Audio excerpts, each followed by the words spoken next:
World of Warcraft Cataclysm from 2010 to 2012 was Blizzard's desperate midlife crisis, a flashy world-shattering disaster that tried to reboot WoW but ended up breaking it.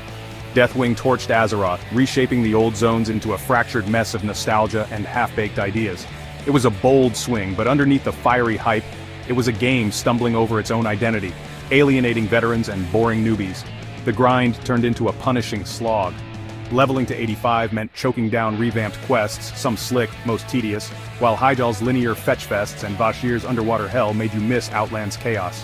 Heroics started brutal, with pugs wiping on Azeroth because nobody could interrupt, but Blizzard caved to whiners and nerfed them into faceroll territory. Raids? Firelands had Ragnaros 2.0, cool until you wiped for hours on buggy mechanics. Dragon Soul was a letdown, a dull slog capped by a spine fight that felt like busy work and a Deathwing finale so anticlimactic it barely registered. Classes got pruned and bloated at once, talent trees shrank into shallow puddles, yet specs still drowned in button bloat. PvP was a clown show, resilience creep made fights eternal, and battlegrounds devolved into zergs of overgeared DKs and hunters spamming traps. LFR debuted, turning raiding into a soulless loot conveyor belt for mouth-breathers who'd AFK through spine. The community festered worse than ever. Guilds imploded over loot drama. Dragon Soul's fall was a friendship shredder.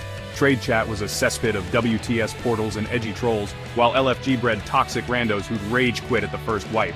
Cataclysm promised a reborn Azeroth but delivered a fractured mess. Old charm gutted, new content rushed, and a game coasting on fumes, proving Blizzard cared more about subs than soul.